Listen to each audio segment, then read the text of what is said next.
a judge died, they will forget everything the judge taught them. And they will sin. And God will punish them. He will let them be captured. And after they have been captured, they will go back to the same God and pray, God, God, have mercy on us. And then God will have mercy on them. And then raise another judge. After that judge dies, they go back to their ways. Are we there? Judges 3. Read for us. The Bible says, verse 7, so the children of Israel did evil in the sight of the Lord. They forget the Lord their God, and served the Baals and the Asherites. Therefore, the anger of the Lord was hot against Israel, and he sold them into the hand of Cushan, the Shaddaim, king of Mesopotamia. And the children of Israel and Cushan, the Shaddaim, 8 years. Verse 9, when the children of Israel cried out to the Lord raised up at the river from children of Israel. Who delivered them? Othniel the son of Kenaz, Caleb his younger brother, in the land. Verse 10, the Spirit of the Lord came upon him and judged Israel. He went out to the war, and the Lord delivered Cushan the Shaddaim, king of Mesopotamia, into his land, and his hand prevailed over Cushan the Shaddaim. So the land had rest for 40 years. Then Othniel the son of Kenaz died. Thank you very much. So the first judge that was raised was called Othniel. Now here, Othniel was raised after Joshua had died. Joshua was the one leading the Israelites into the ways of the Lord. But after Joshua died, the Israelites forgot all the good things that Joshua had taught them. And God delivered them. He let them be captured. They were captured for around 40 years or so. And then God raised another judge. That's Othniel. The Israelites went against God the first time. And after Othniel died, they also forgot all the teachings that Othniel had taught them. And then they failed a second time. God was so merciful that even in this second time, even after he delivered them, they went back to God and cried. They were like, deliver us, we will serve you, we will continue, we will lift your name, but they did not. They were captured again. God was so merciful enough, he gave them another judge. He gave them Ehud.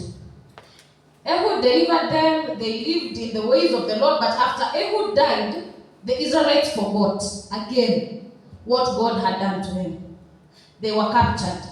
They were slaves, they were tortured, and in their captivity is when they remembered they had God. So they went on their knees and they prayed. They were, oh God of mercy, please forgive us. God was merciful again, he gave them another judge, Shamgar. Now Shamgar, he delivered the people. They lived in the ways of the Lord as long as Shamgar was alive. But after Shamgar died, they forgot again what God has done to them. They were captured, and then these times the years went on increasing. If they were captured for 40 years the first time, the second time they were captured, they would stay there for 60 years. The third time they would stay there for over 80 years. And then they go back to the same Lord that told them, remember my ways and I'll deliver you. They go back to the same God and tell him, oh please God of mercy, forgive us. Do not leave us alone. God is merciful enough. He gave them, there's this lady, her name was Jael. She was used by the Lord to help deliver Israel. Now, if we have gone through the Bible very well, we know the Israelites was God's holy nation. And God delivered the Israelites, not once, not twice, not thrice, not 4 times. Let's see another instance in the bronze snake. Numbers 21, 4 to 9. Numbers 21, 4 to 9. Is anyone there? Numbers 21, 4 to 9. says, and 1 tenth for each of the 7 lambs, also one kid of the goat as a sin offering, to make atonement for you. Besides the burnt offering with its grain offering for the new moon, the regular burnt offering with its grain offering. Numbers. We are not going together. Numbers 21, 4 verse 9. I'll read. They traveled from Mount Hor along the route to the Red Sea to go around Edom. But the people grew impatient on the way. They spoke against God and against Moses and said, "Why have you brought us up out of Egypt to die here in the wilderness? There is no bread, there is no water, and we detest this miserable food." The food they were getting, they were complaining. Remember, these are the people that were saved from Egypt. They were slaves. God gave them freedom and gave them food, but that was not enough for them. They still went behind God and said, "Why did you bring us out here to die?" They were not grateful. Let's see what the God did. In verse 6, it says, "Then the Lord sent venomous snakes among them. They bit the people, and many Israelites died.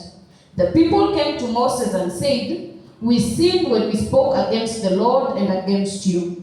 Pray that the Lord will make the snakes away from us.' So Moses prayed for the people."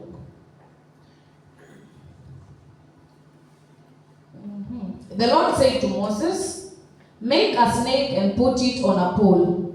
Anyone who is bitten can look at it and live." So Moses made a bronze snake and put it up on a pole. Then when anyone was bitten by a snake, they looked at the bronze snake and they lived. Now, in this scenario, we can see that they were saved, yes. They were given place, they were given food, but they were not satisfied. What did they do? They sinned against God. God punished them. The same people, in the same breath, they went again and asked for forgiveness. But our God is so merciful that even after He punished them Himself, He also gave them a solution. Let's go to Hezekiah 20, verse 1 to 6.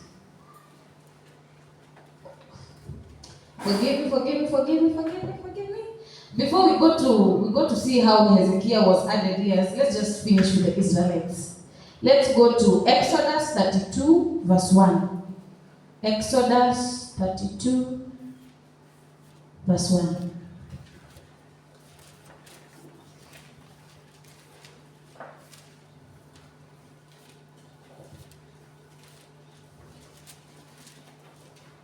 Exodus 32.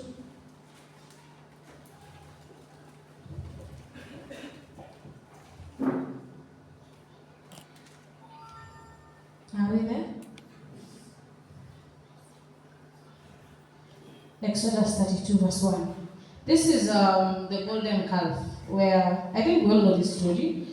Moses went up to see God. And then the Israelites, they were down here. They waited. They were like that. We don't know what has happened to Moses. For all they knew, Moses could have gone up there and died. They were very impatient, so they asked Aaron to make them a god. So Aaron told them, "Take off your gold earrings that your wives, your son, and your daughters are wearing and bring them to me." So the people took off their earrings and brought them to Aaron. He took what they handed him and made it into an idol. These are the same idols that they were praying in Egypt, where they were captured, they were tortured and everything. Now, even after they were free, they still they enslaved themselves. They did not let themselves believe in the true God. Even in freedom, they took themselves back to captivity. No one forced them. They themselves went to Aaron and told them, "Make us a god." So Aaron did that. And then the Lord saw what they were doing. The Lord was so angry. So Moses approached God and he told them, "Do not strike them down. Do not kill them." Because the people will say, "Why did you bring them out from Egypt to come and kill them here?" The God was so merciful. Our God is very merciful. He did not strike them down. So Moses came down. The Lord called them stiff-necked people. Unajua shingo ngumu. Someone who tunnel vision. You can't tell them one thing is one thing, the other one is the other one, and they believe. If their brain is telling them we're going left, even if you tell them right is going right is the correct way, they'll still go left. They'll do what is in their heads. So God said, this is verse 9. It says, I have seen these people, the Lord said to Moses, they are stiff-necked people. Now leave me alone so that my anger may burn against them, that I may destroy them. Then I will make you into a great nation. God wanted to cast them down and bring up another generation. But Moses sought the favor of the Lord, and he said, why should your anger burn against your people, whom you brought out of Egypt with great power and mighty hand? Why should the Egyptians say, it was with evil intent that he brought them out, to kill them in the mountains and wipe them off the face of the earth? This is Moses trying to plead with God to not burn them down.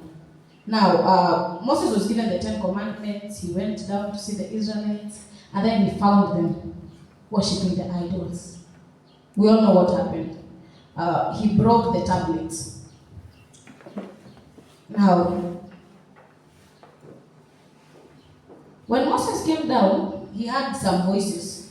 You know, when these people were worshipping the idols, they didn't worship them when they were keeping quiet. They singing and dancing and doing all sorts of, I don't know how to say it in Kiswahili. In Kamba we say kolokolo. It's not straight behavior, it's just funny behavior. So Moses told Joshua, it is not the sound of victory, it is not the sound of defeat, but it is the sound of singing I hear. When Moses approached the camp and saw the calf and the dancing, his anger burned and he threw the tablets out of his hands, breaking them to pieces at the foot of the mountain. Here, Moses, when he found the people who were worshipping idols, he called the people that still believed in God, and he struck down the other people that did not believe in God. Where am I going with this story? Let's continue. Genesis 4 verse 8. Genesis 4 verse 8.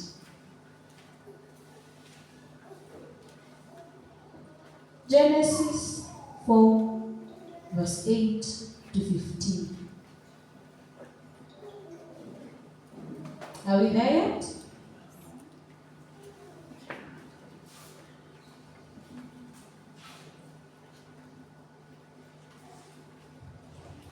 Genesis 4. Here is where we find Cain and Abel. Cain killed Abel. And then when the Lord went to ask Cain, where is Abel? Cain said he didn't know. But even after Cain murdered Abel, God did not strike Cain down. God allowed Cain to start a new life. He told him, go and start a new life. And he even protect Cain's life, even though Cain took Abel's life. Okay? When Cain was told to go to a new land, he said, if I go there, they will see me and they'll kill me. So what God did, God protected Cain's life even after he took Abel's. Our God of mercy. Now, the epitome of my story. Let's go to Genesis 18 verse 24. Genesis 18, 24.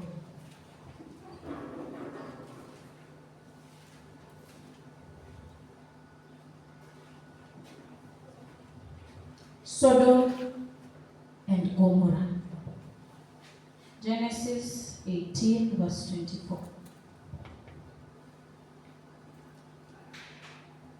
Are we there yet? Genesis 18, 24.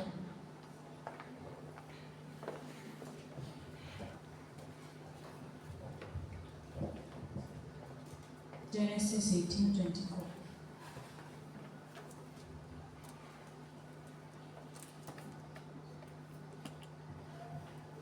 Are we there? Yes, very good. Now, this is the Sodom and Gomorrah incident, where there was an outcry in Sodom and Gomorrah that Sodom and Gomorrah, they were sinners. So God sent these two men to go and check Sodom and Gomorrah, to go and see if the outcry was as bad as the situation in Sodom and Gomorrah. So when Abraham learned about this, he went to seek the face of the Lord, and he told them, are you going to strike down a city that has good people in it? So please, if you find 50 righteous people, only 50 in an entire city, if you find 50 people, do not strike it down. And then the Lord said, okay, if I find 50 people, I will not strike it down. Then Abraham still went to the Lord and said,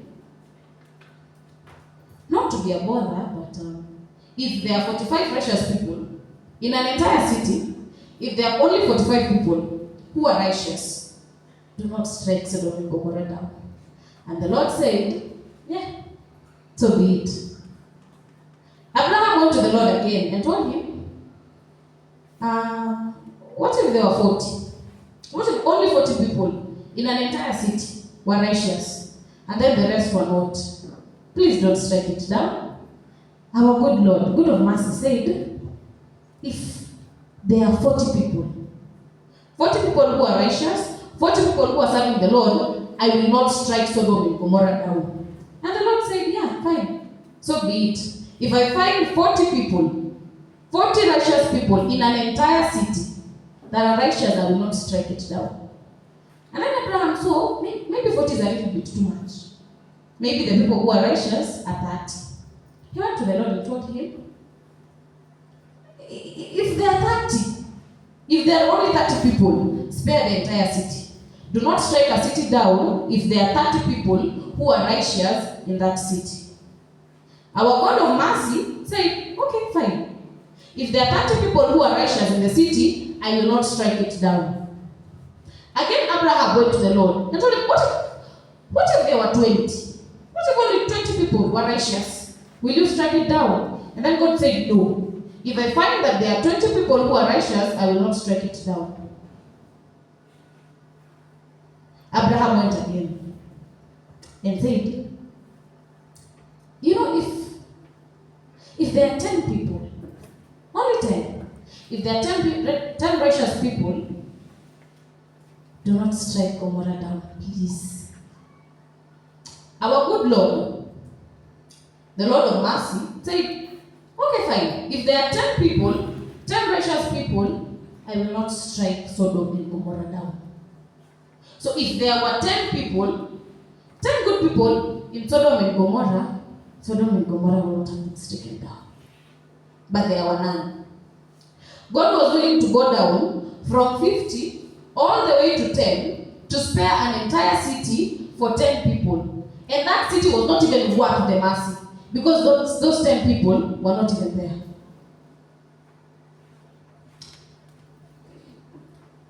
I don't know about most of you, but me personally, if I get in a situation where I don't know how I'll get myself out, I like to make a promise to God. And tell God, if you remove me from here, I will serve you. If you remove me from this situation, I will wake up at 3 and pray. If you save me from this debt, I will do this. I will do this, I will do that. More often than not, I forget. I don't know what you think you have done. We all know the 10 commandments. We all know what we're supposed to do and what we're supposed not to do, but we still do it. And we are not dead because our God is a God of mercy. The song that the choir sang today, the Jonah song. Jonah was told, go to Nineveh, but Jonah was like, I think Tarshish sounds like a better idea. So Jonah went to Tarshish. God followed him. Jonah was given a second chance. He stayed in the well for 3 days. He went back to Nineveh. So, I don't know what guilt you're feeling or whatever it is that you've done, but I know God is not seeing that. God is seeing past. Have you ever done something so bad that you don't know how to pray after that? No? Just me. Okay. You know very well you're not supposed to do this, but there's this strong conviction. Like, just do it once, okay? And you'll pray, and God will forgive you. Why? Because God is a God of mercy.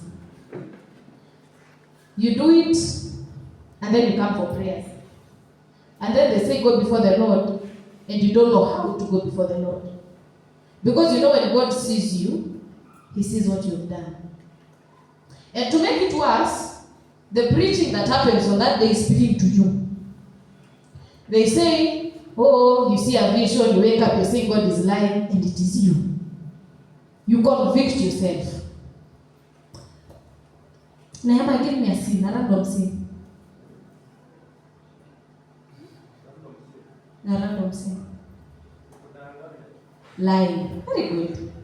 Now, when you lie to someone, and only you know the truth, you convict yourself. You say, when you're coming to pray, that's the first thing you start with. You start, oh God, I come before you. I lied to so and so, forgive me. But what happens when you lie in front of people and they know you're lying? And they see you praying? They go, now you can't pray because people know you're a sinner. You're taking alcohol. You take alcohol in your own house. There, you convict yourself. No one is convicting you. You go before the Lord, and everyone who is looking at you, you believe they see an alcoholic. When they look at you, they see the crime you took yesterday, but they don't even know. Now, you went to the club. You drank, you had your thing, you came out and you were drunk, and people saw you. People saw you drunk, going all the way to your house. And then tomorrow, you're praying and fasting. They look at you and they're like, even when you come to church, the usher is greeting you, and not our ushers are very good. They greet you and they smile. But the usher is looking at you and you feel the conviction. Have you ever done, someone is looking at you and you feel like apologizing? You want to tell them, I'm sorry, I can explain, and they don't even know what you've done. You can't even stand in front of people because they know you're a drunkard. How are you supposed to tell someone to pray and they saw you drunk? You are immoral on the road. People are seeing it.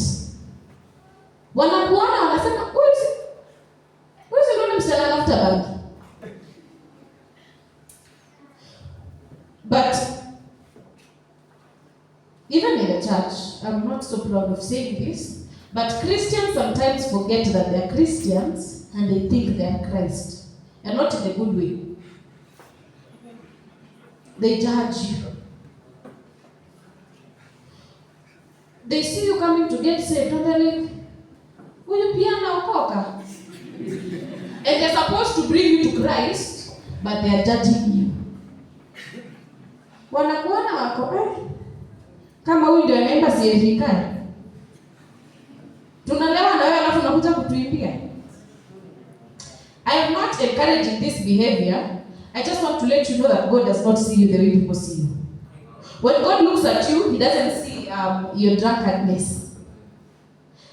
I don't know how many chances you have with God. I lost count.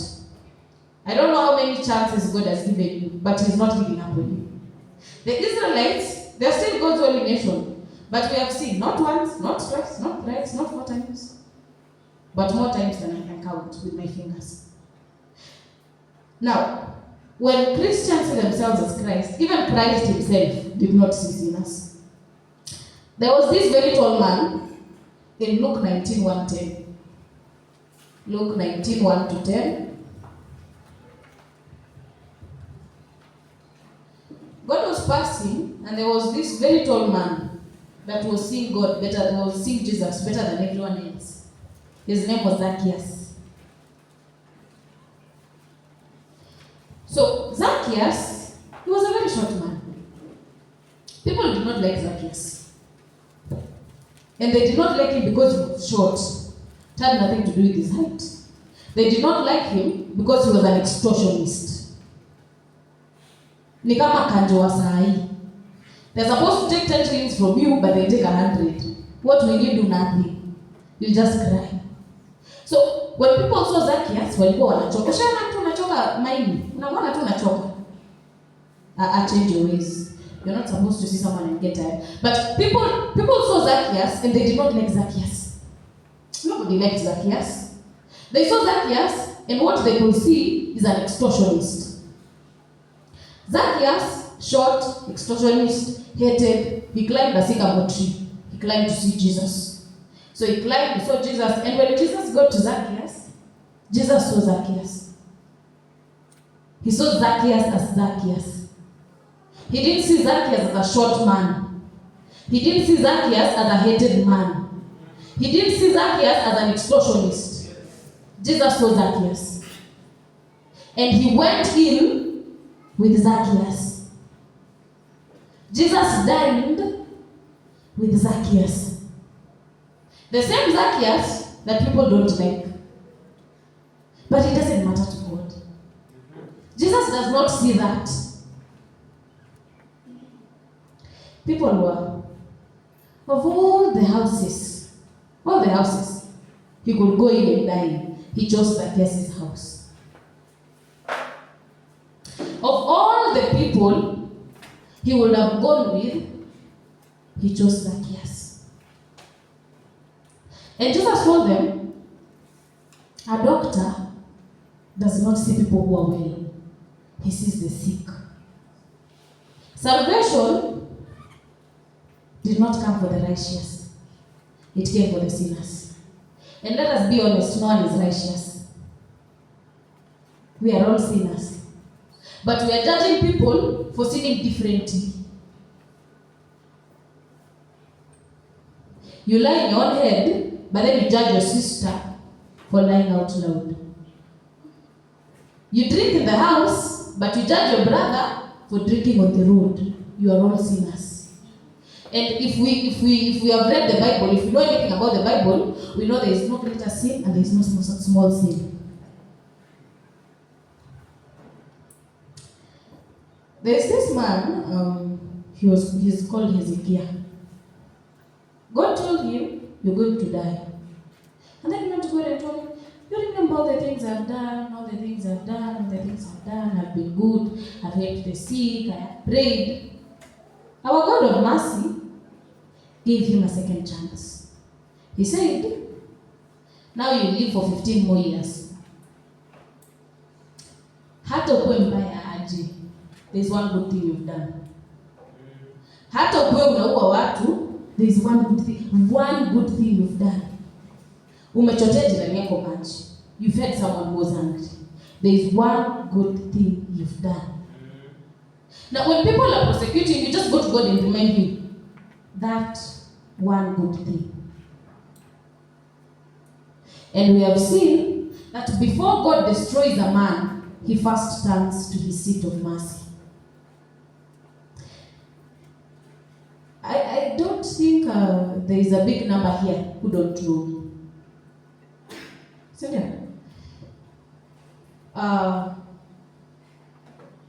people come to you and they tell you, kwa watu wote wangesimama hapo mbele, uliona upe huyo? Truthfully, should I name names? You should just point and say you came to me. No, for your own safety. People come and ask you, wewe hauoni huyo? Kwani wewe umjui? Si tunamjua na tunamuona, alafu unamweka hapo mbele anawaimbia na iwe. Watu wanamwangalia, instead of people seeing the message that is coming out of this person, they see the character they think they know. When someone is preaching here, I'm very young. Is it 13 years or so? No. Okay, good. I'm the youngest. So do not look at me. I'm very short, I'm very young, I'm very skinny. But listen to the message. Listen to the message. People see you, but people don't know you. And let's be honest. You have seen me. I'm a drunkard. Nimekuja nimeimba hapa, nimeenda bongo, nimelewa, utafanya? Not in a bad way, but utafanya? The only thing you're going to do is see me and judge me in your heart. Utaimba tu lakini unasema, hiyo hata Mungu hawezi sikia. But there is nothing you can do. There is nothing you can do. Hautatoka hapo chini kuja unyang'anye microphone. Hakuna, utabeba tu uchungu, utoke hapa, umeenda kwako na uchungu. Unapatana na mtu unamwambia, hiyo service ya leo hata kama neno haingii. Because it is coming from the wrong person. Who do you think you are to know the right person? I am not ambassadoring. I'm not ambassading for bad behavior. Sisemi uleo kuja hapa, I'll not give you the microphone. Now, I'm not even judging you. It's the way things are. But what I'm trying to say is God's heart is so big, that He has space for everyone. Umekosa leo, umekosa kesho, umekosa kesho kutwa, umekosa hiyo kesho nyingine, umekosa. Hata wewe mwenyewe huwezi omba. Because you feel like my heart is full, but not in a good way. Umekuja hapa, umetoka huko, umesengenea jirani yako, umefanya hivi, umekorofishana watu, alafu unakuja hapa kuomba. Unajua ngombe isitoka. Haiwezi toka. Umebeba mtu kwa roho. Have you ever tried to pray na unapotea? And you can see everyone else, the spirit is moving. Mtu anaomba mpaka amekaa chini analia, na wewe there is nothing. Umejaribu mpaka una force issues, imebidi unasema our Father who art in heaven. Na hata hiyo haitoki. It's because your heart is heavy. Now, to make it worse, it's not heavy for your sins. It's heavy for other people's sins. Wewe umebeba tu roho ngumu na hata si zako. Sasa ukianza kubeba zako.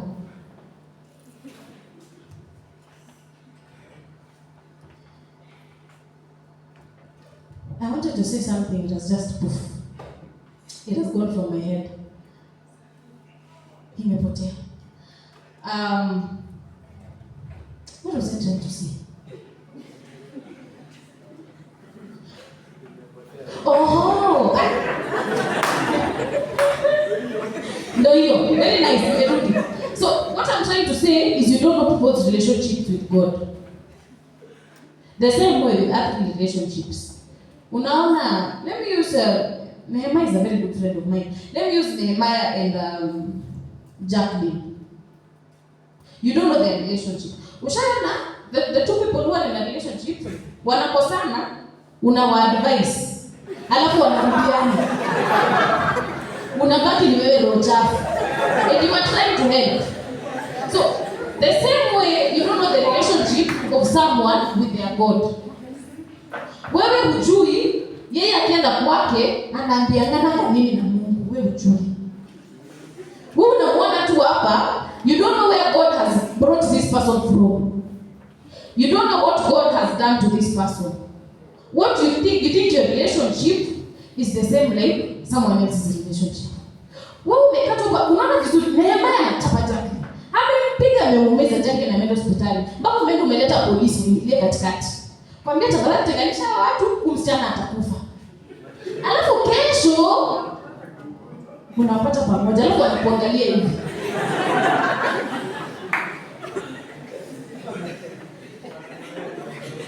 Wewe ndio unakaa ukimchapa sasa. Wewe ndio roho chafu. So leave people, salvation Salvation is a personal journey. You know? My salvation might be, let me use myself as an example. Maybe I was saved from stealing.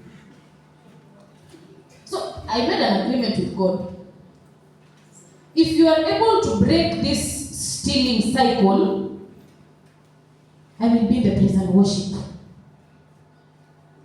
If you can break this curse, I will be in the evangelism team. If you can do this for me, I'll do this for you.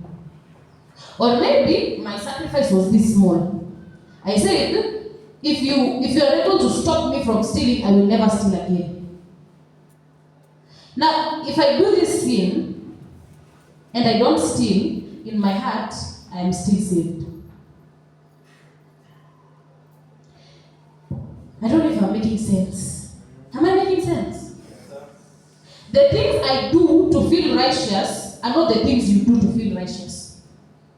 For me, to feel connected with God, I have to make my own personal prayer at 3 a.m. I have an alarm. Mostly I just wake up and say, may the grace, and then go back to sleep. But that is my own journey. So for you, the things you do to be in connection with God are not the things I do. Wewe hutamka saa 9, but you will feel connected to God. Mimi nikiamka saa 9, I feel connected. Wewe ukisoma Biblia, you feel like your day has started fine. You feel like God is going to be with you, God is going to work with you.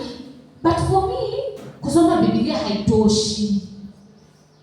I have to read the word of God and fast. Now, if you're keen, I have talked about 2 things.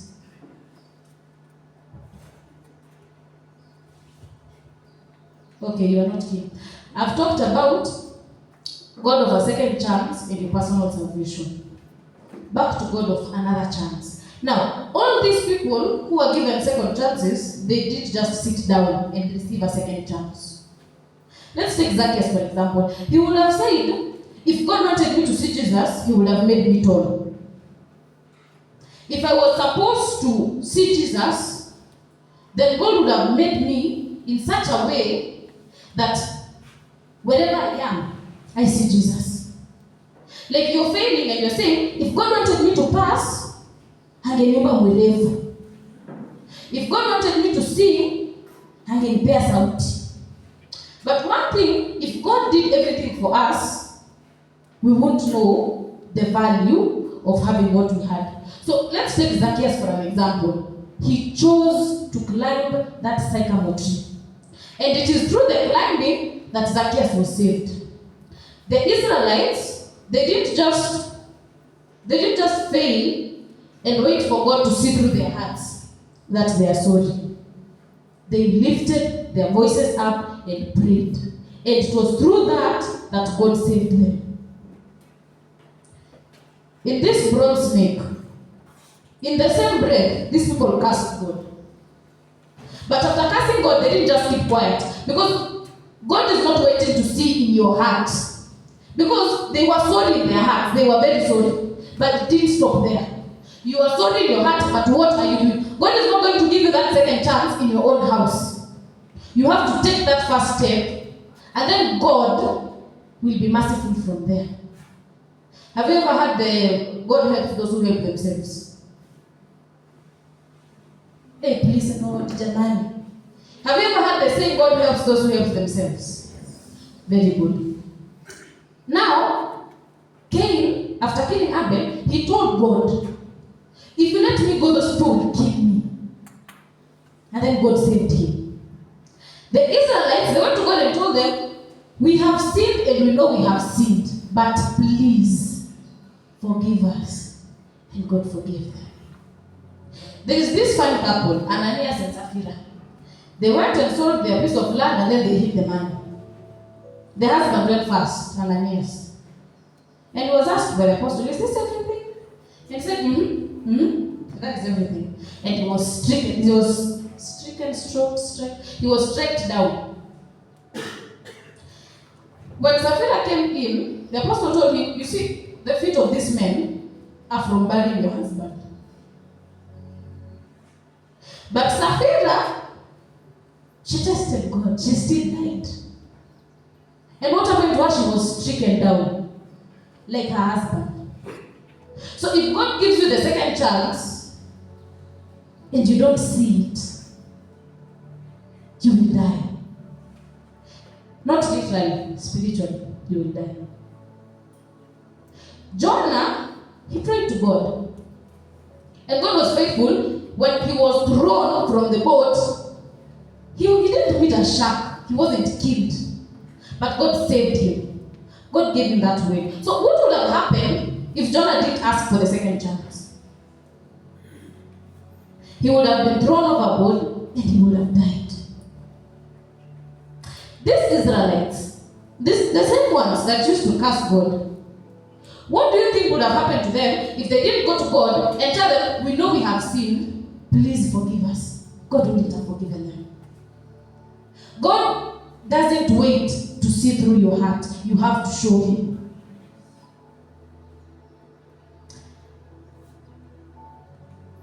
My verses are done. So, like, just as God looks for a reason to forgive you, you have every reason to love God. Every reason. Because right now where you are, you can't tell me you have not been given a second chance. We have all been given a second chance. God has pulled us from very, very dark places. Maybe your place is darker than mine. But that is not the end. Whatever you think you are seeing, God is not seeing that. Whatever you think you know, God is not seeing that.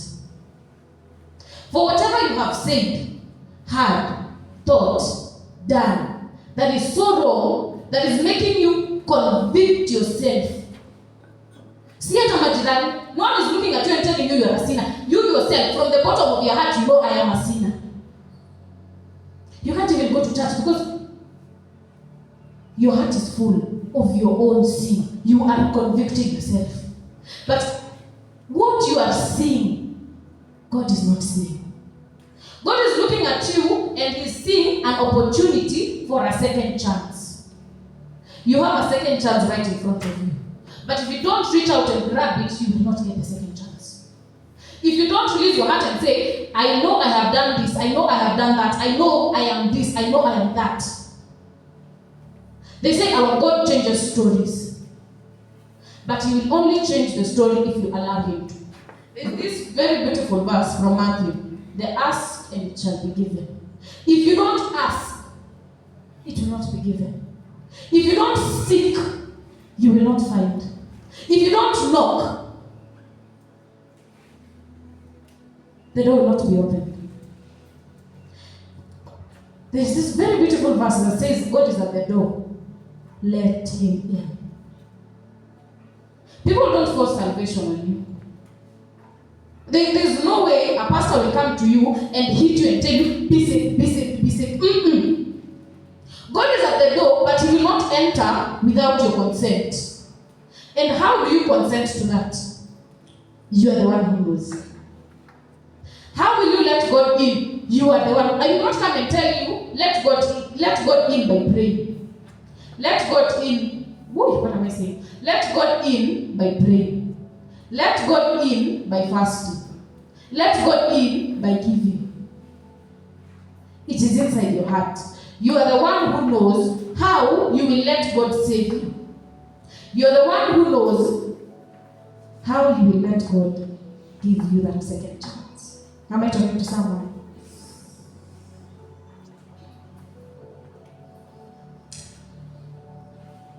I want to give this last 15 minutes for your personal prayer.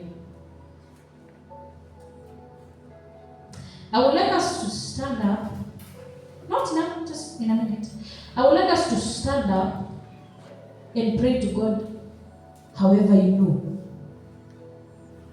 If you know praying to God is by jumping, I think the ceiling is quite high, just jump.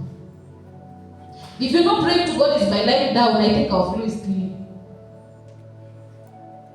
I want you to ask for that second chance. let this slate, the slate we're using right now, let it be wiped clean. I want God to give you a new slate. Start afresh. Be born again. Not literally, spiritually. And the only way to do this is by actually confessing. You go to the Lord and tell him, I have done this, I have done that. Please forgive me. I have said this, I have said that, I have thought this. Please. Approach God at his throne of mercy. And let him show you that you are not what you think you are. Am I talking to someone? Let's raise up our